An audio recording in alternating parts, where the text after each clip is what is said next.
Hey social media queens, welcome back to my channel. My name is Tana, like Montana, and I always talk about social media tips and tricks and what it's like being an influencer and an influencer marketer. Today we're going to be talking about how to balance blogging or influencing and your everyday life. Whether you are doing it full-time or you're doing it part-time and you have a full-time job, whatever that may be, we are going to deep dive into how to balance it all because, girl, it can be hard. There are four main things that I'm going to be talking about today, and they are balance, planning, getting creative, and being true to yourself. I have my iPad down here. I have my notes. So if you see me looking down, that's why. So really the whole video is about balancing, but I wanted to give balance a bullet point because it is so important to remember to balance everything. I'm a full-time blogger now, and it's really hard for me to step away from that entrepreneurship and blogging role and just like experience time with Andrew or Olive, my puppy, and just put down the fucking phone, honestly. Like, just put down the phone and watch TV or relax a little bit. That was even kind of a difficult thing that I had when I was working full-time as a professional marketer, and then I would come home and want to do blogging. It's like I would want to do blogging while I was at work being a marketer, or you know, I'd be doing blogging stuff and get a text about my marketing job, or I would just need to freaking relax and hang out with friends, and again I would pick up my phone and just want to work all the time. I think the most important thing with balancing is setting a schedule.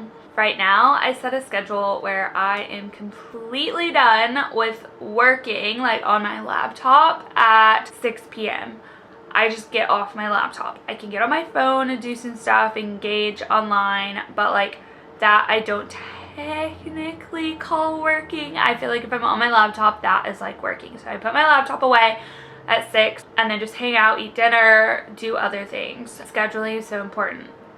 I promise you it will help you. I know it sounds very simple. You're like, scheduling? No way. It will help. When I worked full-time, I would go to work, I would do my lunch break, I'd get on my phone, pop around, do some things, schedule my post for the day, and then go back to work. And then when I got off work, I would say, I need to eat dinner, I need to watch an episode of whatever I was watching, then I can start working at 7:30 p.m. And then by 11 p.m. I had to be done. I had to go to bed or take a bath or have a spa night, whatever. Like, I needed to do things that were not involving working. So just set a schedule, write it down, get a planner if you need to, put it in your iCal, like whatever you need to, set that schedule and give yourself boundaries. That's the most important thing with balance, is just boundaries. The next point in balancing is planning. So planning out all of your photo shoots or your work or whatever that may be, planning it all out. One of my biggest things is my daily planner. I write down all of the things that I have to do for the week before, and then anything that comes up I'll put it in, and so I go by my planner, and if it's done in my planner, everything else is going to get done before whatever comes up.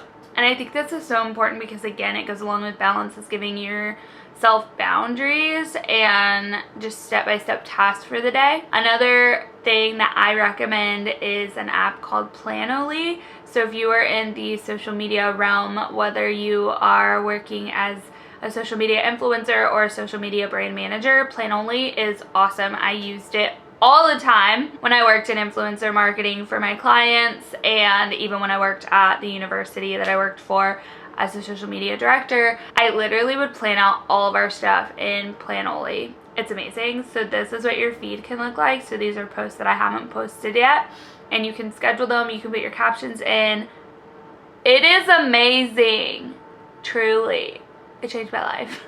Another thing that comes along with planning is batching content. I'm going to have a full video on batching content coming soon, but I wanted to just kind of briefly talk about it. So batching content basically means you have a bunch of photos already planned out. So when you work in influencer marketing, yeah, you got to have your ish planned out like months in advance almost.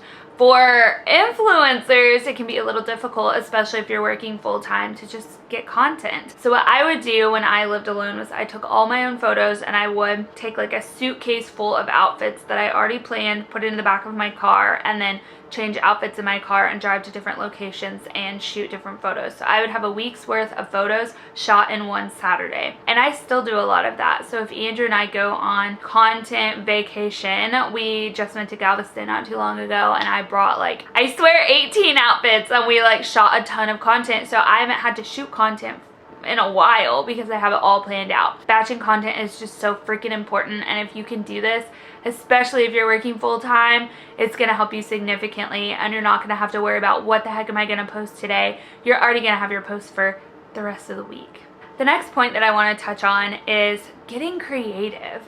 When you don't have a lot of time to think about what you're going to do or what you're going to post, or you know, you're working full-time and you're just kind of scrambling, and I don't say that in a bad way because I've been there. You gotta get creative, like especially with batching content like we talked about previously. What if you don't have time? What if it's raining outside on your Saturday that you had? Like, how are you gonna get creative? I think that if 2020 showed us anything, it's that we can get creative with content creation, and I actually made a full blog post on how to take photos indoors. Video content ideas for just being inside. Like, start educating people. There are so many different things that you can do that aren't go outside and take all your photos, because what if you don't have the opportunity to do that?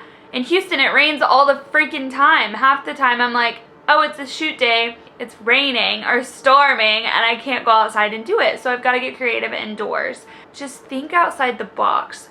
Don't feel like you have to do exactly what everyone else is doing, because that is your superpower. You being unique and different is your freaking superpower. Yeah, if there's a cool photo that someone took and you want to go take a similar photo, of course, that's fine. Do it. Everybody does it. But really hone in on what you can do with a short amount of time, and if things go wrong, you've got to be quick on your feet. And this last point is probably my favorite, and I'll be preaching this throughout my videos on this channel, is to just be genuinely yourself. Be true to you. When I started out blogging, I thought that I needed to be like everyone else, and it was a struggle. I wasn't super happy. Halfway through my blogging journey, I felt a little lost. I wasn't genuinely showing up as myself online, and I felt like that was hindering my being as like a person. I felt like a fraud sometimes, and I felt like I was just spending money on clothes because I needed to be promoting clothing that could be linked on reward style. But yeah, I love buying clothes on sale. I don't know, I just felt lost. And I think once I finally acknowledged that I could be me and find my people, I'm like getting emotional. It just made me feel so happy and accepted, and if people didn't like who I was, then they could unfollow me, and that's totally fine. We'll talk about that too, just unfollowing people that don't resonate with you anymore, and that it's okay, and that when people unfollow you, it's okay. Like, you should be happy that they are unfollowing you to hopefully find people that they can resonate with more. Anyway, I really found myself last year more than anything, and I felt like that was just kind of like an upward journey. I mean, I fucking dyed my hair purple during quarantine, and I had always wanted color hair. It was like my thing, and I was like, what are people gonna think if I freaking bleach my hair in the bathroom and dye it purple? Like, what's gonna happen? And guess what? People accepted me, and I have just been so genuinely myself. I'm kind of a potty mouth, and I cuss a little bit, and a lot of people were like, wow, it's kind of refreshing that like you don't filter yourself at all and you're just truly yourself. And if I can encourage you to do anything on this channel, it is to be 100% you. Be genuinely you, because I swear that is your freaking superpower. I will preach this on this entire channel. Be genuinely you, because people can tell if you're not. And you're not going to be happy either. That freaking sucks. You want to have a platform that makes you happy and makes others happy, you got to be happy yourself first.